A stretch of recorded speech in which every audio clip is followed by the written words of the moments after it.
So I have the pleasure of introducing our next speaker, who is Nicole Johnson, a self-proclaimed writer, corporate storyteller, and founder of her own digital marketing agency, NicJohn Media, where she helps individuals and companies tell powerful stories around their mission and values to grow their brand.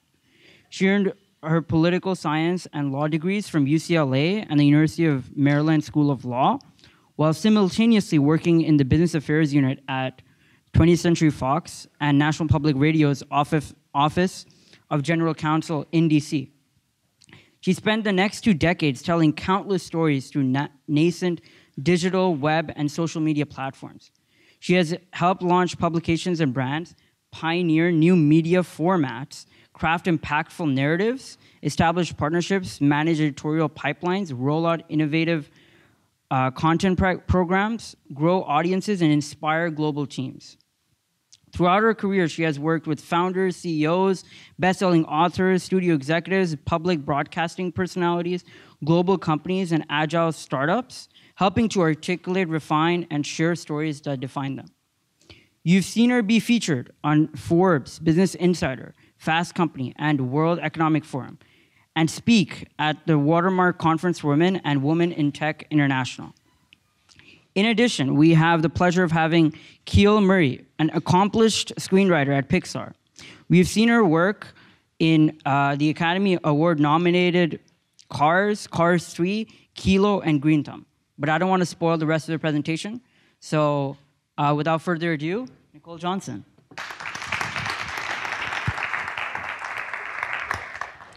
Thank you so much for the warm welcome. Good evening. I am Nicole Johnson. I am so excited to be here tonight.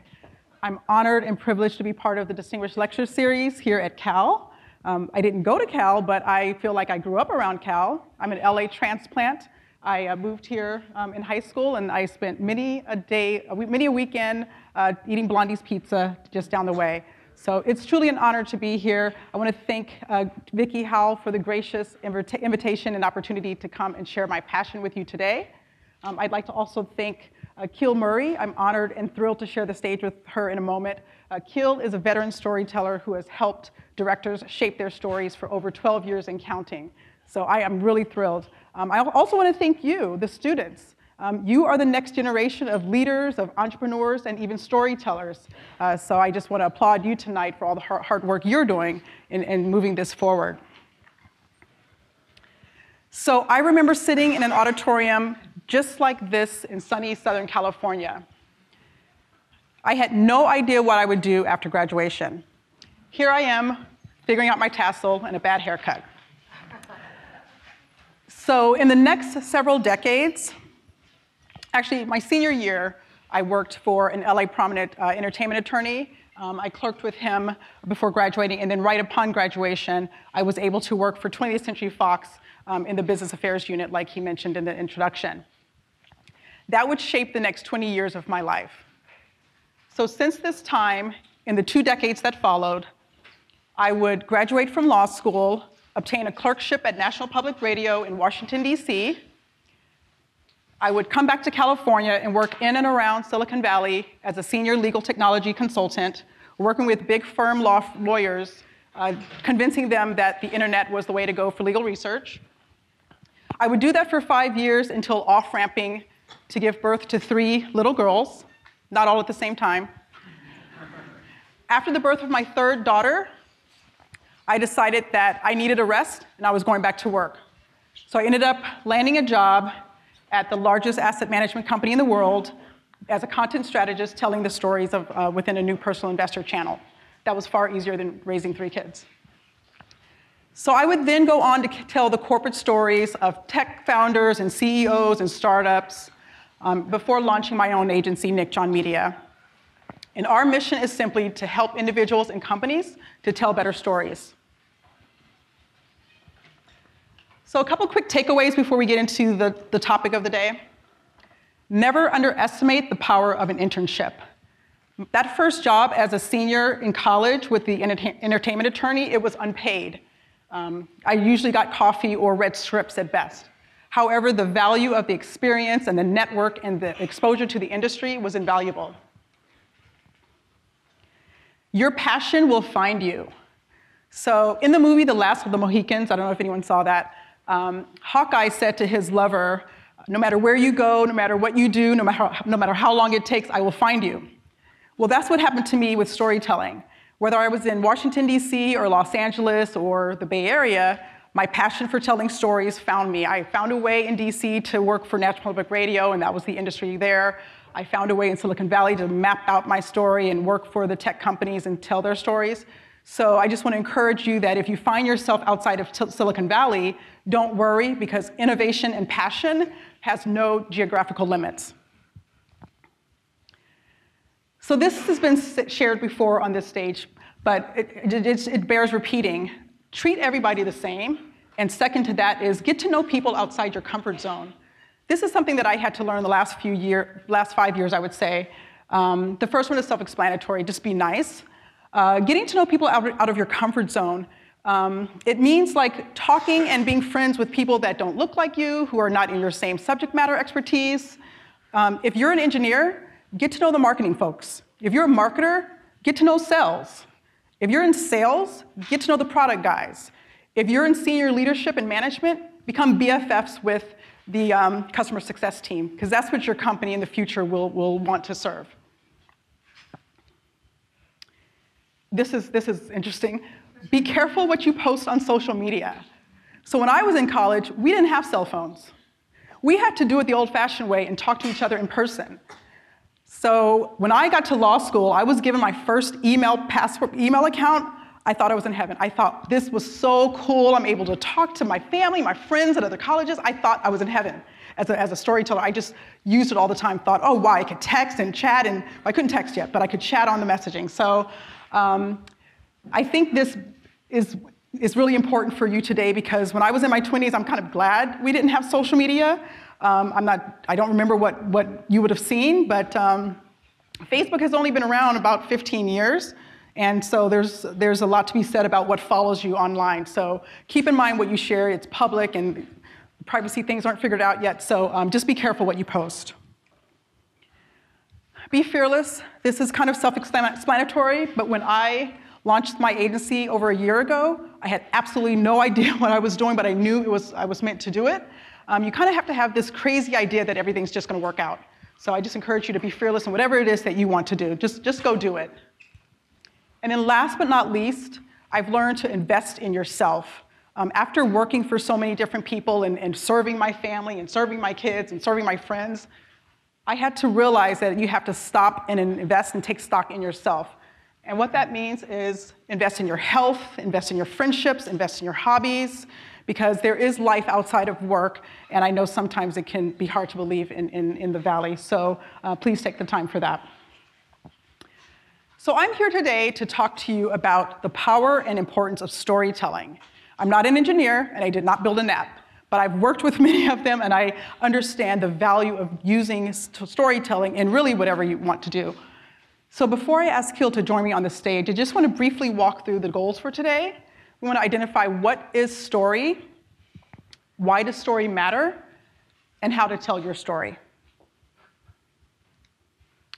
So I'm going to get a show of hands of how many people already think they're storytellers. Okay, very good. Because the reality is, we are all storytellers. Now, I know not everyone is looking to become the next Charles Dickens or Audre Lorde or even a Vogue editor, but I do know that everyone here is a storyteller.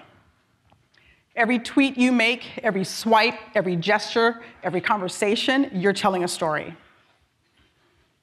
Storytelling is as human nature itself. In fact, studies show that our brains are wired for it. Storytelling is so old that it's new. But why is that? Well, let me tell you a story. So not long ago, I was at the Startup Grind conference in Redwood City, and I struck up a conversation with the founder of a tech company. And I asked him, so what does your company do? He said, we've created a storage solution that uses machine learning algorithms to create unified platforms for sharing and enabling the automation of multi-cloud environments. And I thought, okay, So later in the day, I struck up a conversation with another founder of a company. And I said, what does your company do? She said, our company solves the rising concerns of counterfeit medications by using laser-based technologies to screen out poor quality batches at no additional cost. So if you can imagine, my interaction with the second founder was much more relatable. I could literally visualize what her product was all about and realize why it was so important. That's why we need story. So stories provide context and meaning in life, in work, in social norms. So whether you start your own company or you join one, you need customers who understand what your product offers. You need investors to be psyched about writing those big, giant checks.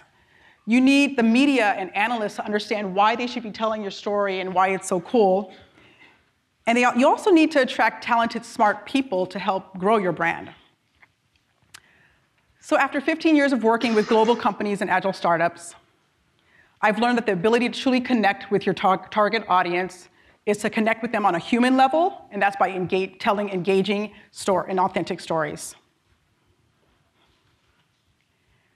Not every company knows how to tell an engaging, impactful story, especially when it's their story. So I'd like to offer you 5 quick tips on how to tell your story before we ask our guests to come to the stage. So these 5 stories build upon the next. They evolve over time like most good stories do.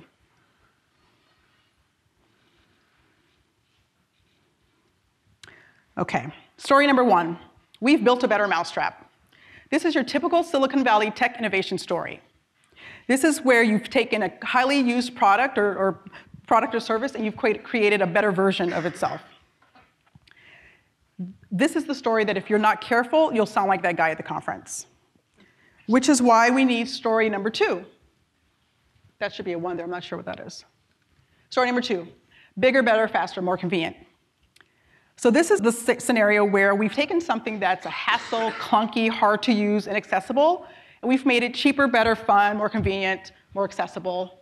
This is classic Steve Jobs, where he took the existing smartphone of at the time, and he made it into something more user-friendly and engaging and simple. So the evolution of this story becomes, we're going to disrupt an entire market.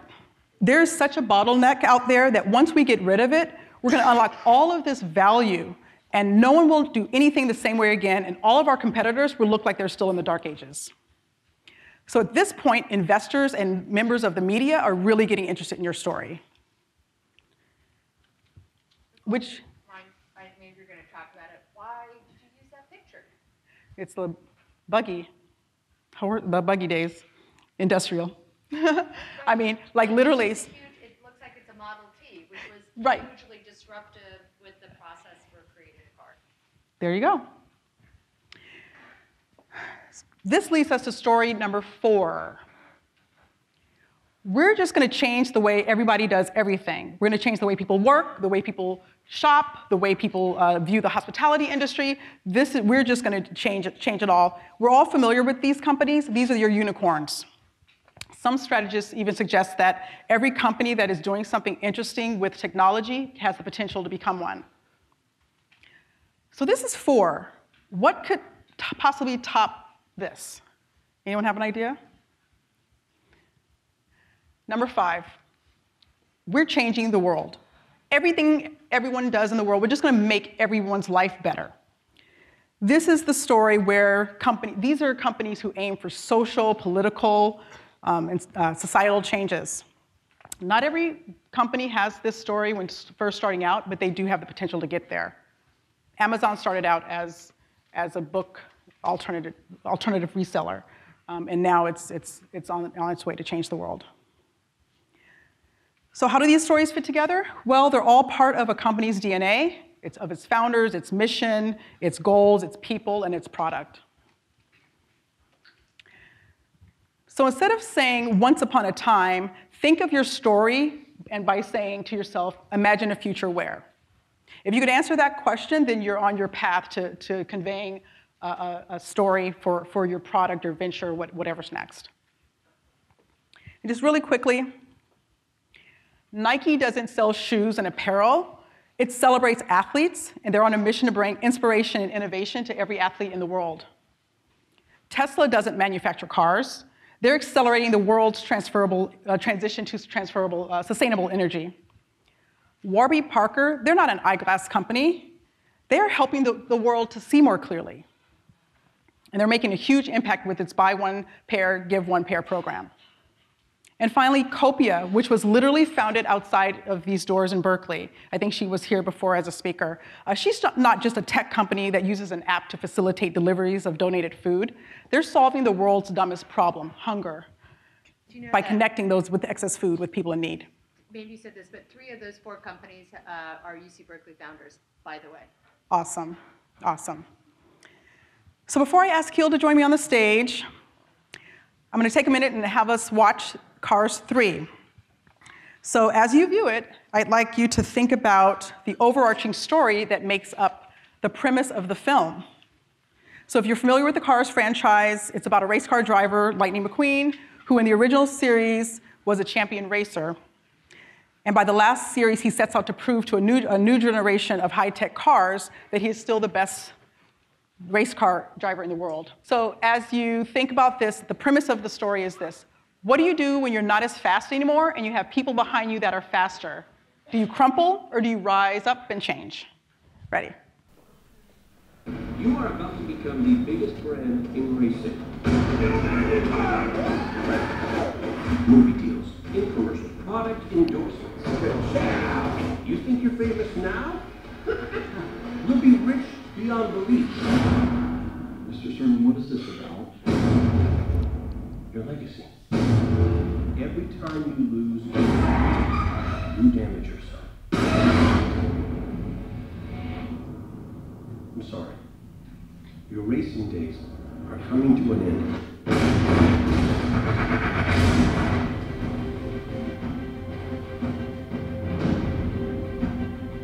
We can only hope that this race today wasn't his last.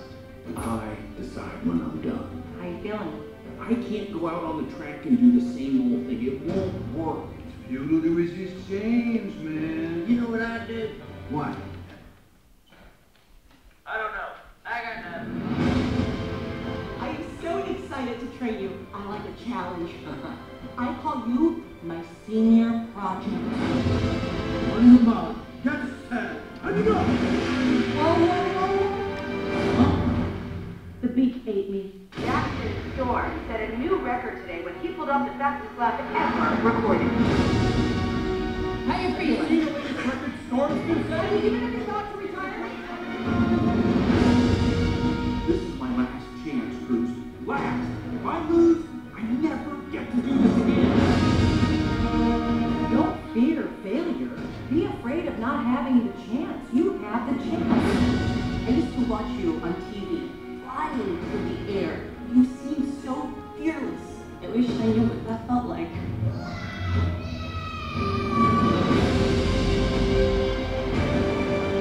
You'll never be as fast as Storm, but you can be smarter than him. The racing is the reward, not the stuff. Storm's chances of winning are 95.2%.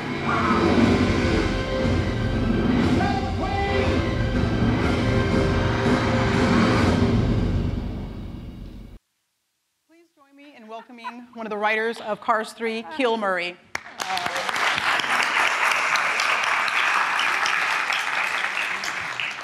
want me to go here? You sit there. Okay. Sorry you had to watch that with the lights on. It sucked. So welcome, Kiel. It's so good to have you join us today to speak about the power of storytelling, how to create character, audiences. More importantly, for your willingness to come and share your journey and expertise with us today. Why don't we start with your personal career journey? Just share with the audience, how does a young girl from a small town in Northern California get involved with storytelling and story development? And why and how did you become a screenwriter? I used to make movies with my family's big, clunky video camera back in the day, when I really think about it. And I'd have to say that my writing journey started when I wrote my first 5-paragraph essay with my 11th grade high school class. And from there, just writing all the way through college. And then circling back to story, I think near my senior year, I was a drama minor, so I did a little bit of acting, a little bit of, writing about theater and kind of exploring it. And then I took a fiction class my senior year of college, and then I was sort of hooked. And then I thought about movies and all of that. And really, the fast version is that when I was trying to find a job, there were lots of sort of crappy jobs, but I ultimately got like an assistant job at Pixar. And in the meantime, my then cop boyfriend, now husband, who's sitting out there, we both wanted to write, and we bought, he's back there, we got like a McKee screenwriting book and read it, and we wrote a script, and in the meantime, working our jobs. And I got a job at Pixar as an assistant, and that was around the time that they actually started their story development department. And I wound up applying for a job there, which was a lot like writing 5-paragraph essays, writing script coverage. And I didn't even know what a script coverage was. That's what one of the prereqs was. And I had to like look it up on Yahoo or whatever we used back then. And I went, oh, that's like writing an essay. Okay, and it was like analyzing a script, watching a movie, and basically writing what I thought was good about it and what I thought didn't work about it, even though I really didn't know what I was talking about. It was just my opinions, and I got that job. And at Pixar, they don't buy outside ideas, so it was all about developing in-house. So I got a really close look at how to do that. And I was assigned to Cars and Incredibles when I first got to Pixar, which was pretty cool. And I spent a lot of time on Cars because Brad Bird was sort of worked more in isolation, and the Cars team was kind of like, come in here. And so I was in there for hours, taking story notes, doing research, and I got to do a little writing. Sometimes, I would make a face about something, and the director would say, what, you think you can do a better job? Go in the next room and rewrite the scene. And I was just like green enough to go, okay, and do it, And then the movie went into production, and I stayed in development working with other directors. And Dan Fogelman was the first writer on Cars, and his TV show got picked up. Not This Is Us, that came later. It was a show that didn't last very long, but still he left the movie, and they needed another writer, and they read our script that we had written on the side because my boss in development knew it and liked it, and somehow they hired us. So that's what happened. And then I was at Pixar for 12 years, writing and working in story development with different directors. I got to work on most of the films in that time, and when they were in their sort of infant stages. Sorry, that was really long. No, I tried to really get fast. That's really awesome. I mean, there were so many points in that. I mean, just how you first started, and that's kind of typical of the entertainment business. I mean, if you get a job as like someone, a busboy at the commissary, within a few years you can have your own, a movie production company on the studio lot. So that's and kind of similar in that I found in tech companies as well. It's like it really doesn't. The titles are flat, and it really doesn't matter what your title is. I think once you're there. But I also heard many things. So you definitely worked on a lot, and you've seen a lot, and you've developed characters from scratch. Can you share what your definition of story is, and what that kind of means? Like, what is story?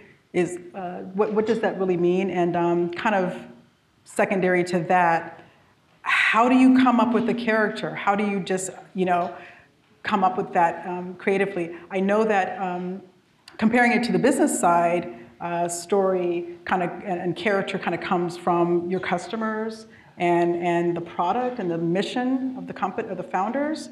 But what does story mean to you? What is story? I know that's kind of a hard question. I know. I've been thinking about it today because I knew I would have to answer that question.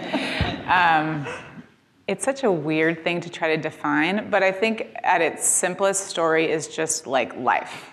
And I don't mean in like a writery, lame way. I just mean we experience our life like story. And a story is really just a sequence of events that are hooked together, right? This happened, and then this happened, and this happened, and this happened. And if you're telling a joke or you're telling, it's how our lives are.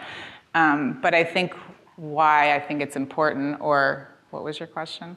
What? Just, you did that, I mean, what it is, and that's a great way to look at it. And just how in your mind do you choose that hero of the story, you know? So, I mean, there always seems to be a main person or event. Yeah, I guess in a way you're always the hero of the story, right? Because I think that the stories, for me, this is probably jumping ahead, but you know, inspiration for stories just come from real life. And sometimes it's my life or my kid's life or my friend or my dog or whatever I read that day or what's happening in the news. Those things are sort of, you kind of filter it into your own story and see yourself as the protagonist, I guess. Yeah, I think that sounds, I mean, there's no right or wrong answer, but I think that's a good observation, that you are the key character of your life, and no matter what story you're telling, whether it's your venture story or whether you're just talking to someone, I think it's important to highlight who you are and what you stand for. I think sometimes that's even more important than the product you've created. Another kind of question, I hope it's not as difficult as the last one to define, but kind of wondering, so you've worked on many successful films. Pixar is clearly one of the greatest storytellers of all time.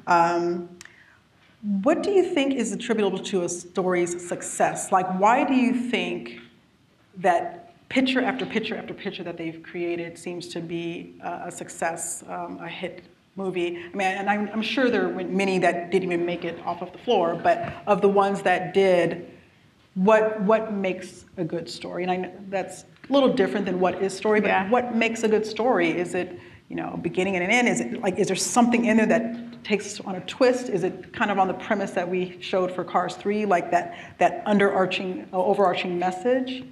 What was it for Cars? What made Cars 3 so successful? Man, well, success can be so many different things. For me, I mean, there's the success in the world, the financial success, how many people saw the movie, blah, blah, blah. Certainly the studios are looking at the success that way, but I think that story, what makes a good story, and again, this is so hard to just define it like it's a thing, because it's really kind of, I think, in us. I think it's like in our DNA to understand what story is and to know when we see one that's good and to know when we connect with something. But I wrote down things that I thought were just what I think. I said, a good story is one that makes you care, or makes you feel something, that makes you laugh or cry, hopefully both, or remember something or think about something that leaves an impression that isn't forgettable, and one where all the pieces are arranged in a way that feels like it adds up, that it all connects to a bigger idea or theme, and one that when you get to the end, you feel like it had to end this way. It feels inevitable, even if it's not what you wanted, but you didn't see it coming. Like, you feel satisfied that this is the way the story should end, and I didn't know it was gonna get there, but I knew that it had to be, if that makes sense. I didn't know how it was gonna get there. I couldn't predict. You know, I think a good story keeps you guessing, even though you kind of in your gut know what you want to happen. That was a lot of things. No, I think stories are a lot of things. I don't think we can sum it up with one liner and say a good story is. But I think for me, I tend to be the person who is working on the emotion of a story and trying to find what is at the core of, like, what does this all mean? You know, when you're putting together the events, what is this all about? And often in a film, you kind of have to pick one or two things. It's a very spare art form in the sense of, like, you have a certain number of minutes to say what you want to say and to show what you want to show, and there's all these things that you want to do, and you kind of have to boil it down to maybe the one thing you really want, and maybe you get a couple other things that are like secondary and tertiary in there. But it's often my job. I'm sort of the heat-seeking missile of emotion and meaning, because that's what I care about the most in a story. And I think relating that back to corporate storytelling or storytelling for ventures or founders, the concept of why do people care, I think it really relates to the audience that you're targeting. You do have to ask yourself, like, why would this investor care about my product? Why would the media care about my product to talk about it? Why would the customer care about the product? Because it's more than just the product itself. You have to kind of tell the backstory of why. And usually the founders are the keeper of that story. They know why they founded that story, that company and the product that it's hoping to achieve. And I will say, Kiel mentioned, you mentioned that you know something needs to happen in the end and you don't know how it's going to get there. But I will say, I kind of lost my train of thought. I will say one of the ways to tell your story, in addition to showing that emotional factor, is and showing why someone should care, is remaining authentic in your when you talk about the company. I know that Cars did a phenomenal job staying authentic to the race car industry. That I noticed, and I read some things where it was really authentic to the industry as a whole. And I think in business as well, that authenticity factor, customers can spot a fake a mile away. Just remember the PepsiCo campaign and the Naked Juice campaign, and there's so many other examples. So I think remaining authentic can really help a company or film's success.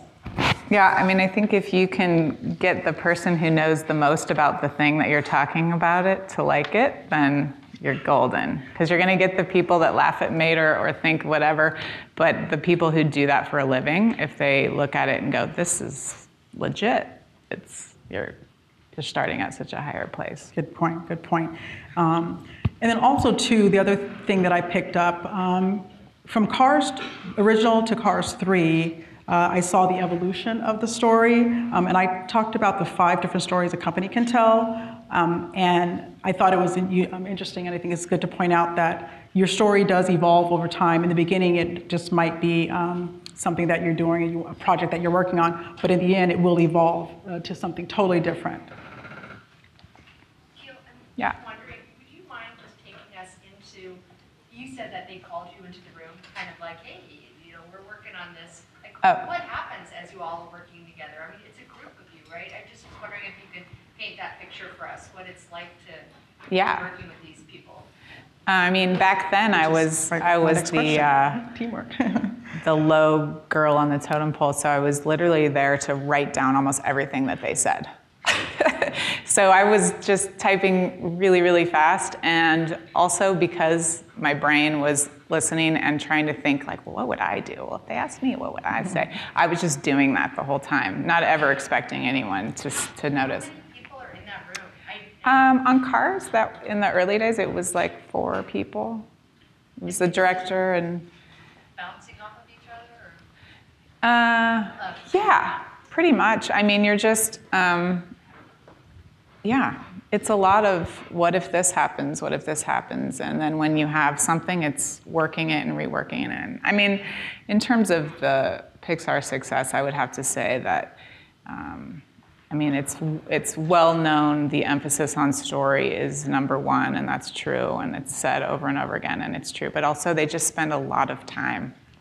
I mean, if you have a product and you make it and watch it and see what you think, and then you take it down and fix it and rebuild it and you put it up again and you see, I mean, we do that like 8 times.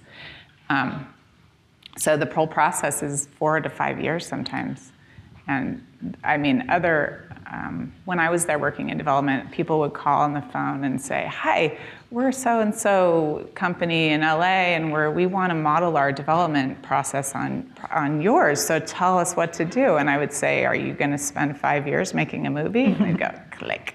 So part of it is just simply the commitment to the time to try to get it right before you go out with it. And the pressure on an animated film is pretty high because of the budgets and the expectation and the amount of people that work on it, and right. Anyway, I digress. That was kind of similar to the next question I was going to ask. the concept that storytelling, whether in business or in the movie industry, it really is a team effort and it's very collaborative. I think it's important to know that nothing is done in a vacuum, and it's important to go outside of your silos. I think I kind of hinted on that earlier. So you kind of explained that, but was there anything more on the collaboration aspect? I know that there were a few writers with you on some of the projects, and how did that collaboration and teamwork play out? Like, was that something that is typical and it helps the end story? For sure, animation is completely collaborative, as is filmmaking, I would say. I mean, writing can be a really isolationist activity. And yeah, although I still think for writers that write on their own, ultimately they have to come out of the cave and show their work and have their own sort of mini version of public humiliation or whatever you want to call it. But I think for animation specifically, it's completely collaborative. And again, that's what I was saying. There's just so many people that work on those movies. And you're finding the story, you're writing the script, but then you're drawing the script and you're pitching what's on the boards, and then you're going, well, that's funnier than this, or now I see that and I want to change this, and record it, and you hear it, and like I said, you make the movie over and over and over again, and you watch it, and you know, basically are refining the sculpture until you get, and you don't really feel like you're done. It's just like, just out the door. All right, you got to stop, pencils down, this is all the time you get, and we have to move on. Got it. I can totally relate to that.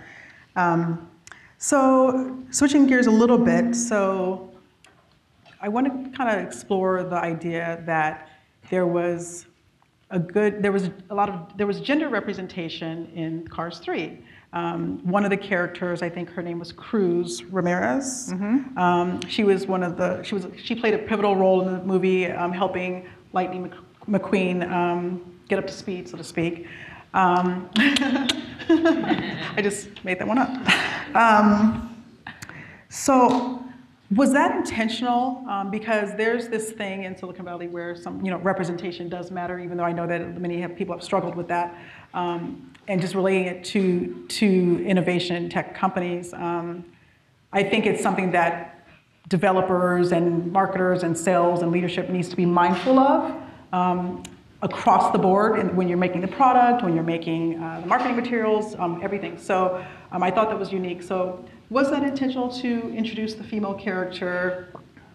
What did she do for the film? And do you think that that's important? Hell yes, I do. I was there in the beginning of Cars 3, and then I left to go work on a Disney film. I had worked on like the first set of reels, and back then the Cruz character was a boy.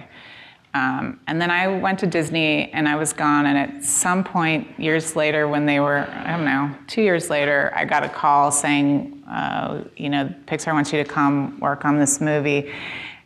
And when I got up there, it was like, yeah, well, we changed Cruz to a girl, but she's really not working, right? So yes, intentional. Yes, I think they always believed that that there were a lot of fans of the franchise that were girls, and they wanted girls to have a place in it. And yes, completely intentional. But you can't just switch the gender on someone and think that they'll be the same, right?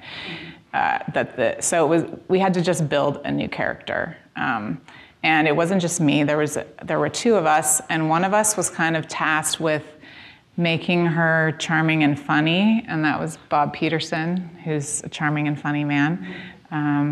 And I came on, yes, to sort of help rewrite the movie, but also to just find out who she was. And it was like a building process, I think with story, the best thing is we knew who the protagonist was. We knew it was McQueen. We knew what he had in spades, which was a hell of a lot of confidence, to the point of being a cocky guy. Nice guy, but super cocky about his ability.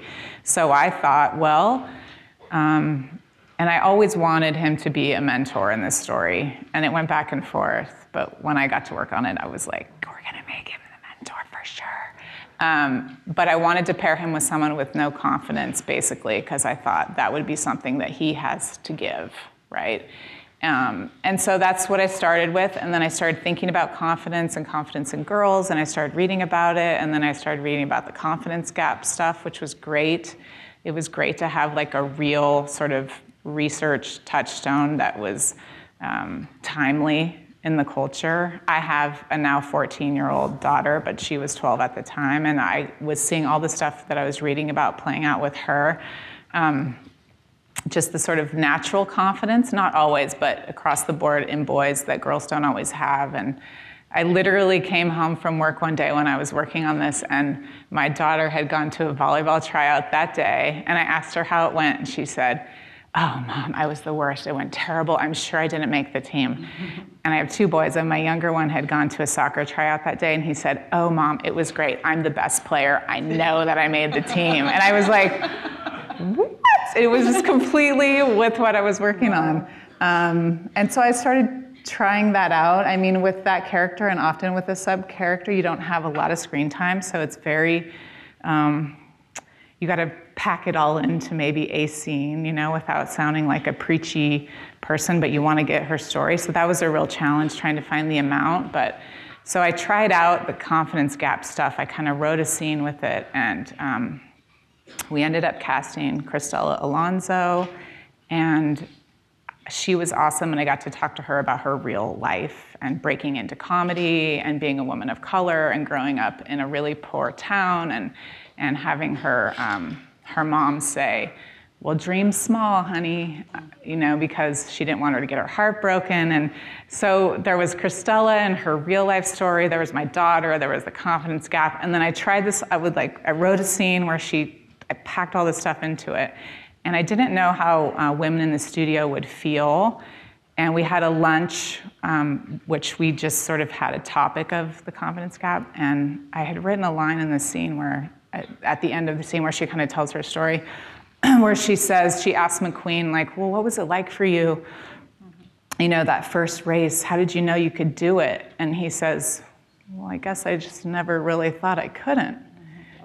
And she's like, "Yeah, I wish I knew what that felt like." And a lot of the women in the studio were like, "That's my line." Right. I'm like, what? Because they were all bosses. They were all like awesome women that I admired. And I was like, okay, I guess we'll do it, right? So some of it is that, just like trying things out and seeing if people respond and if it's resonating with people. I think that was one of the best lines in the film. It really resonated with so many people. So I really like that. So are you able to share some of the projects you're working on today? Not really. I mean, I want to. I'm just not really allowed to. I'm doing a live action rewrite, which is exciting because I've never done a live action movie. And it's, when I say action, it's like a lot of fighting, which is definitely not why they asked me to do the rewrite. So I'll be adding emotion and character. But yeah, and more animated things. And we make films, so we're trying to figure out our next film. We've made 2 shorts, and we want to make a feature. And use the students as inspiration. Yes. In Berkeley. Yes. So I think before Q&A, I guess just to wrap up some of the key tips and takeaway, what 2 or 3 or 1 or 2 takeaways would you give to an audience of students who, you know, will go on and need to either tell their personal stories, either tell their stories if they go on to start companies, or if they're speaking to other founders and people of interest. What tips would you tell them in terms of, you know, forming their story? I mean, it's their personal, it's their real story, but just how would they frame that, and what tips would you give them as a takeaway? How would they frame it, like,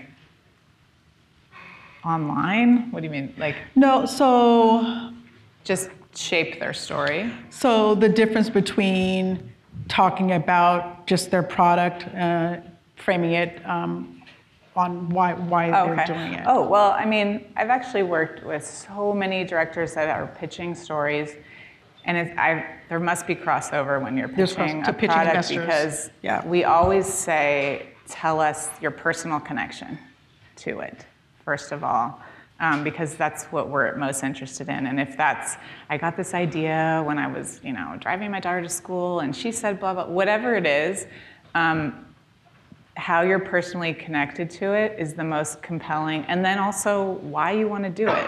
What's important to you about it. I actually talked to a director about this today. Like, for me, the most important, I want to work with someone that has a vision, but is open to change, but is not open to change the things that they shouldn't change, if you know what I mean.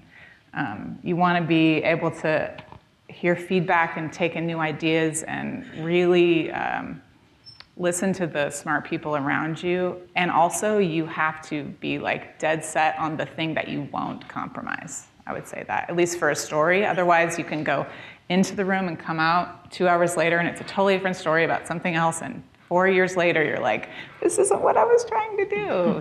So it's finding the combination of holding fast to what you care about most and then being open to finding the best way to get there. That's awesome.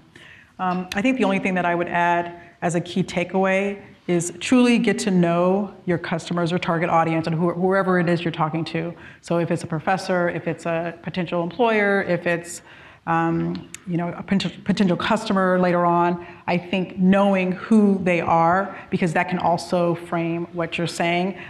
There's just many angles to the same story. So for an investor, they might want to know what you just explained, like why is it important to you and why does it matter? Why should I care?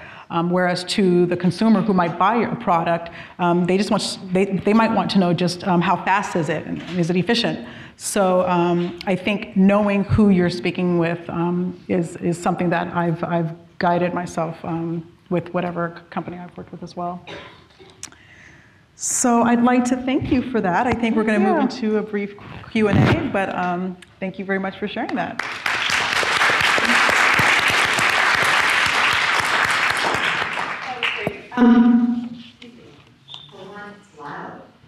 If you all could introduce yourselves and if you want to share something personal while you're asking a question, feel free to. Do we have? Let's start over here.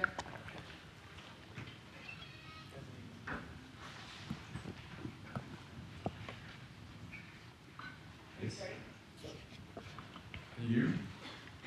Yes. Yes. So, my name is Juan Pablo. I'm studying a master's in mechanical engineering, and my question is for Kyle. Actually, for both of you, just want to know your favorite movie.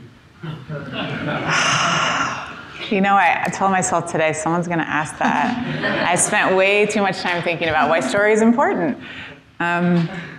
I like a lot of movies. I mean, there's movies, someone was asking me this year because I'm in the voting academy and I had to watch a lot of movies and I loved all of the foreign films this year. Loved. But in terms of, I don't know, I feel like there's movies that have been more turning point movies. Let me think about what that is. You go. Okay. So I'm a movie buff, so I really have 10, but I'm not going to give you 10. I have a tie between 2, and I don't know, it's just me. The first one is A Few Good Men with Tom Cruise and Jack Nicholson. I don't know if that was before your time, but A Few Good Men. And the second one is The Color Purple by Steven Spielberg, played by Whoopi Goldberg and Oprah Winfrey and Danny Glover. What about yours? Mine? Yeah. Braveheart. Oh, got it. Okay. He was in Last of the Mohicans as well, right? Yeah. The key player. Yeah. Awesome. I would say it's totally cliche, but because of the time in my life when that movie came out, that Good Will Hunting was kind of a pivotal one, just awesome. Because I was almost the same age as those guys, and I was thinking about screenwriting and all that. That whole sort of moment, that was a good movie. Great question. Thank you so much for coming and chatting with us. Hi, my name is Alejandro. My major is business. I have a question. Do you think storytelling will evolve in the next 5 and 10 years for companies, or do you think it will remain basically the same? I think that the way companies will tell their story in terms of the channels that they distribute it in, or the platforms that they share it, I think that might change. But I think the core tenets of story probably will remain the same in terms of keeping, in terms of the why a person has the story, and kind of the elements that make a good story. Again, story has been around since the beginning, and I think the elements of having it impactful and emotional, I think that will stay the same. But I do think that how companies distribute their stories might change in the future. I don't know if you kind of agree. Yeah, it's totally changing, but yeah, story's not changing. It's just how you see it, where you watch it, how you hear it, for sure. Yeah. Cool. Hello. My name is Ryan. So I think it's really interesting right now how like the entertainment industry is changing like so drastically with like streaming companies and all these acquisitions and tech. And I feel like for a while I've been really interested in wanting to get involved in the entertainment industry on like the business end. And like this past summer and like the past few months, I've had like, I don't know, some internship experience like in studios and stuff. But I feel like one disheartening component or like takeaway I had is that it's so like, I guess like bureaucratic and like political, it feels like. But I feel like since the industry is changing so much now, I was wondering like what advice you guys have in like entering this industry and like making moves like on the business end of things. Because I know before in the past, like the general advice would be like you start as an assistant and you work your way up. But I feel like keeping in mind like this change and evolution in the industry, like what different advice you would give, or if you would like have that same advice of like starting as an assistant or something, since like I guess the business side is different than like the creative side. Yeah, I'm out in the business side. So I will say this real quickly because you made a really good point. Yes, the industry changes at lightning speed. Oh, that's another pun. Wow. I know, two for two. So I think, so my advice and experience working with people where this is a thing, is to constantly reskill, because your skill today will probably not be relevant tomorrow, literally. And so kind of everyone is kind of on an equal playing field because of that. So because the industry changes so fast, I would say get ahead of the industry and kind of think ahead on what skill might be coming next that I might need to compete. Years ago, you can do one thing for 30 years and retire and everything was good. Today, you can go in knowing JavaScript and next year it's something totally different. Or you can go in mastering web marketing or something, and next year now they're doing streaming videos. So you have to learn that. So I think the advice is constantly keep up, stay one step ahead of the industry that you're in, and make sure you reskill over and over again.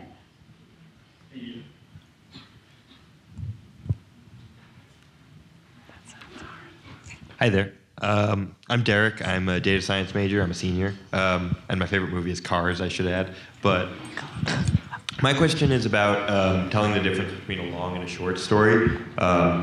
You know, obviously Pixar has had some, you know, big successes with Bao and Piper and some of these shorter films, as well as, you know, obviously the longer ones.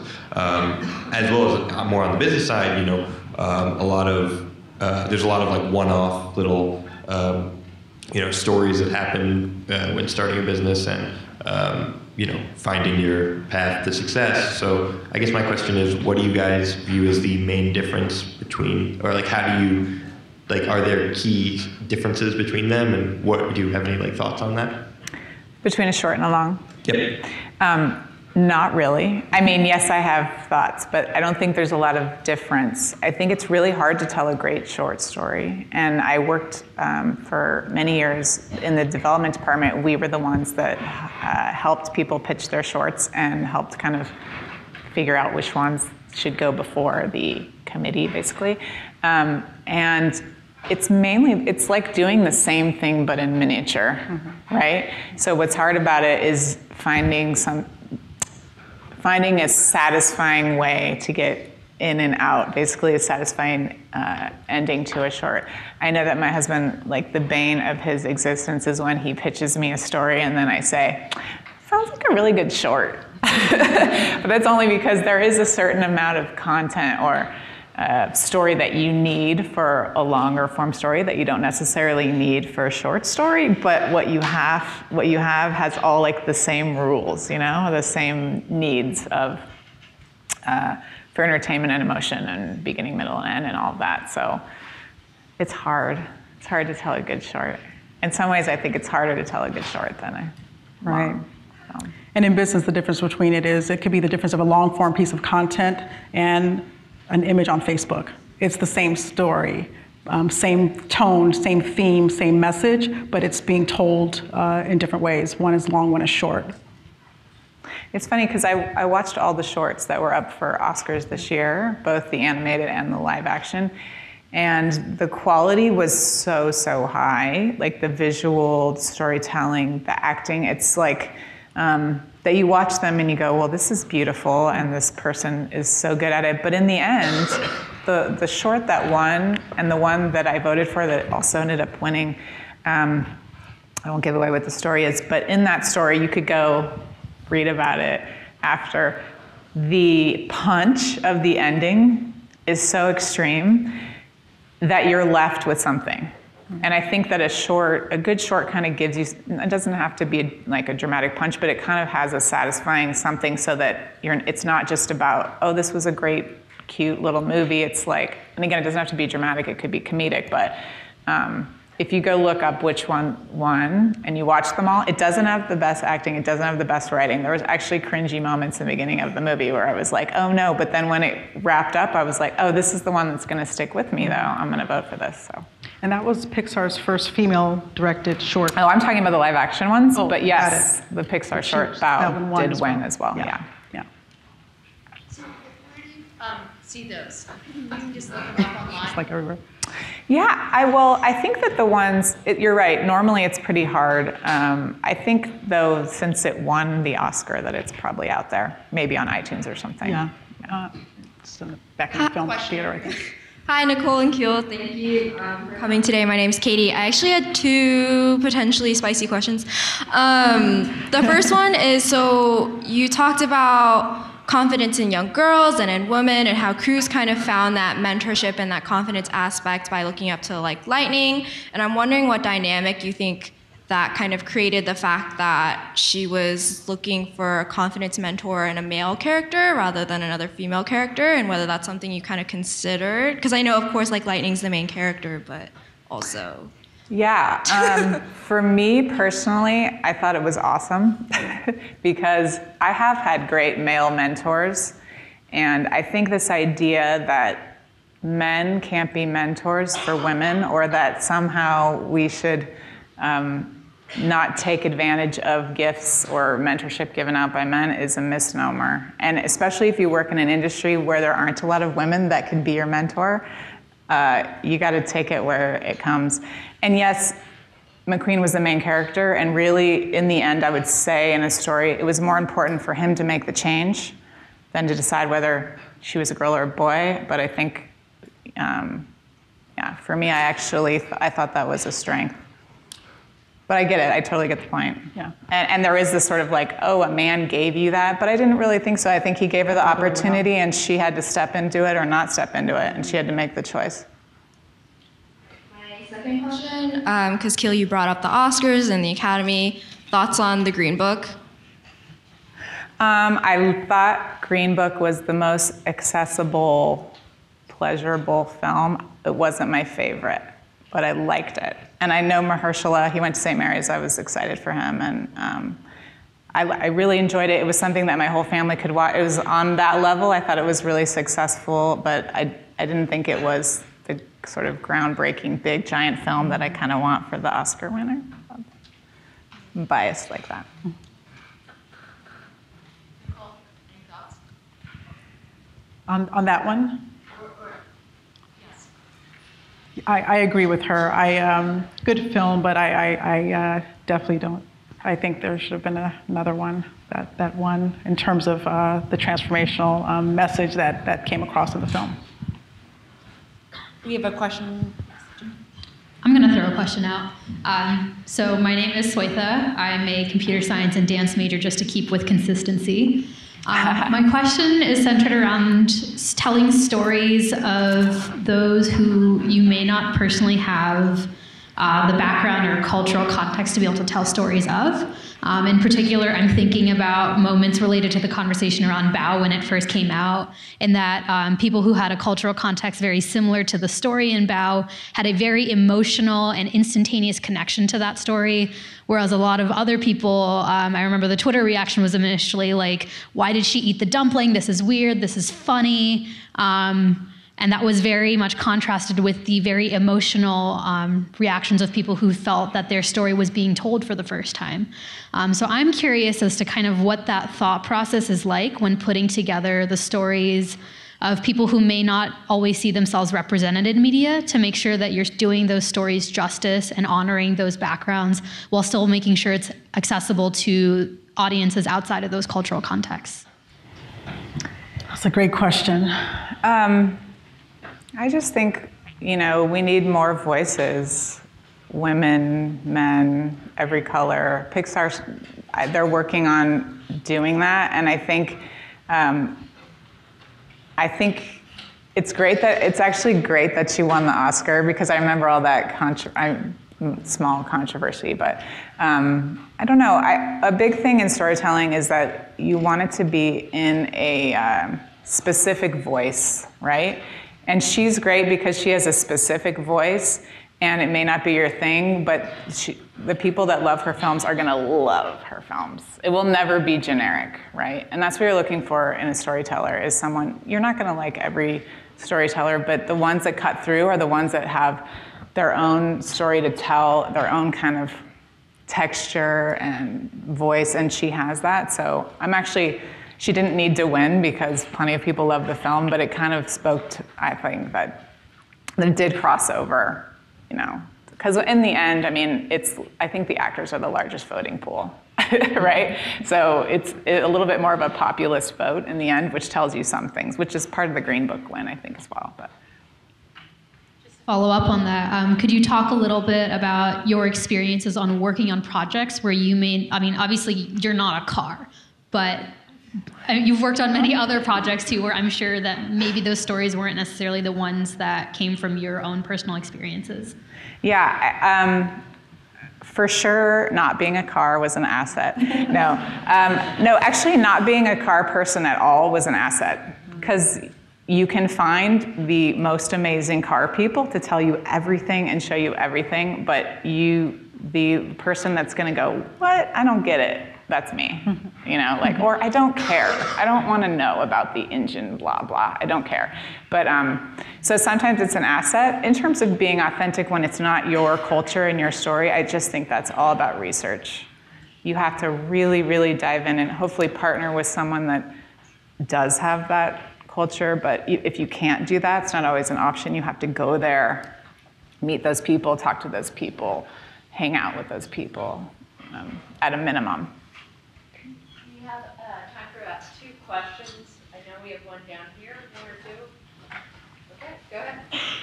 Hello, my name is Bedr. I'm finishing my studies in neuroscience, and I have a question for each of you, if possible. On one hand, I would like to hear your thoughts on, you mentioned that in your work you focus on emotions, and when the creation of a character, do you let the emotion guide the creation of the character, or do you let the idea of the character feed you the emotions that allows its creation? And for Nicole, if I may ask, the size of the mission and the story feeds huge in the creation of a startup or a product, but compared with the financial potential, if it doesn't suffice, would it still feed or be as strong of an argument to investors or that world? I'll go first so I don't forget. It's probably annoying to say, but I really think it's like a back and forth, because I feel like, I just heard a pitch of a story last week where it's not my story. The director's been working on it for a couple years, and in the note session, I found myself saying, she would never do that. And he knows the character, he's been building her for years, and I've known about her for 20 minutes, but my sort of impression of the things that I did know about her just was not consistent. I was like, she wouldn't make that choice if she's this type of a person. So And he ended up agreeing with me because I think, so I think it's a back and forth as you get to know your character. Sometimes it's the emotion that's driving it and the plot of what they have to do, but I think that they kind of come to life for you where you just start to know them like a friend and you go, yeah, she just wouldn't do that. She wouldn't say that, she wouldn't do that. And so you can kind of, and I think that's true for the storytelling in general. Sometimes you're working out plot, and then sometimes you're forgetting about it and just working on the relationship or just, you know what I mean? But it's still there, but you can kind of focus on something else and then go back to it. Sorry, was that totally unhelpful? You're like, no. I kind of wanted her question because on the emotional part, which emotion to convey and which comes first, sometimes you have to identify the emotion that you're trying to convey and then create content and stories that convey that emotion. So it is a two-way street. Sometimes it really is like, you know, how can we create this emotion of sadness or of happiness or of laughter, and then or something of meaning and impactfulness. So that was my thought on that. But to your other question, so it's extremely important for a person who's telling their stories in the corporate world, let's say to an investor who's interested in the financial aspect of it. It's important to do the research because investors and people who are funding projects and companies, they care about the market cap. They care about if you did the research and understand the landscape. They care about why you're best suited to tell the story. So those are the things that they're looking for. In terms of why they should partner with you, those questions will help them determine the financial potential of whatever it is you're pitching them. Because that's at the end of the day, that's what they're looking for. They're looking for that next profitable business. And so I think entering into a conversation with someone who's concerned about the financial, you have to understand what's beyond the thing that you're trying to talk to them about. You have to know who the competitor is in the space, why you're doing it, why are you creating this company or product. So that's a huge consideration.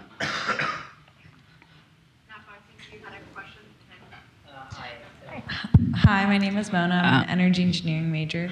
My question was for both of you. I guess you hit it a little bit. Where's the person? Oh, sorry. Here. Because we're like looking over there. Yeah, my question, you kind of hit it a little, Nicole, was for the research aspect, what do you guys do when you say the quote-unquote research, especially for the cultural aspects for developing movies? We go visit that culture. I mean, often it's sometimes the Disney film that I was working on, we were doing a new culture, so like a fantasy culture, but inspired by other cultures, right? Where we didn't want it to be, we didn't want you to be able to look at it and go, oh, that's this or that's that, but it feels like a fantasy version of that place, you know what I mean? But we went to those places that we wanted to be inspired by and walked around and talked to people and ate the food and took pictures and drew things, and, I mean, just really try to experience it as much as you can. That's a luxury. You can't always do it, right? So you just have to, is the great thing, though, about the internet, is you can really kind of pull in as much as you can and then talk to people. Talk to people that are, psychologists, experts in whatever it is. We just try to seek them out and talk to them about things that we don't know. Yeah, lots of focus groups take place in corporate. And also it kind of underscores what Vicki kind of alluded to earlier. This is why it's absolutely essential to have representation inside of a company.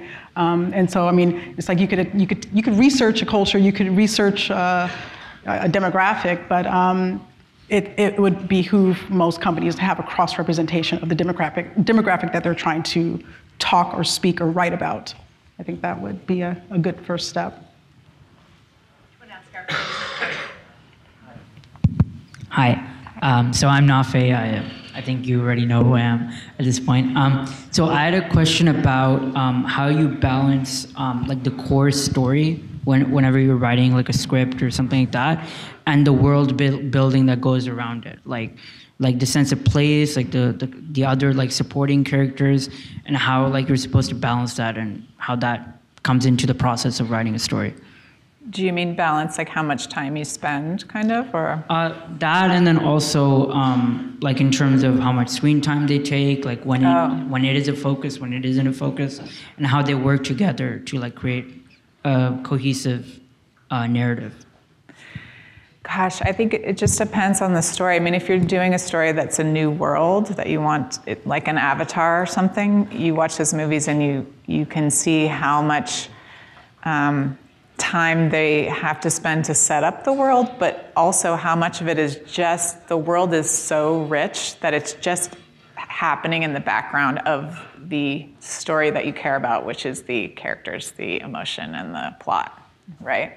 So I will always vote for that if you have to choose, because you'll watch something but these big worlds, I mean, that's why they take a lot of time to build authentically, I think.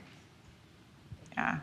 I want to thank both of you. I thought this would be an interesting evening. It was an interesting evening. We put up a little password because we get feedback from the customers, so to speak. So I'll let you all do that. And I know that Kiel and Nicole will be here for at least another 10 minutes if you all want to come up and ask any questions. So thank you. Thank you.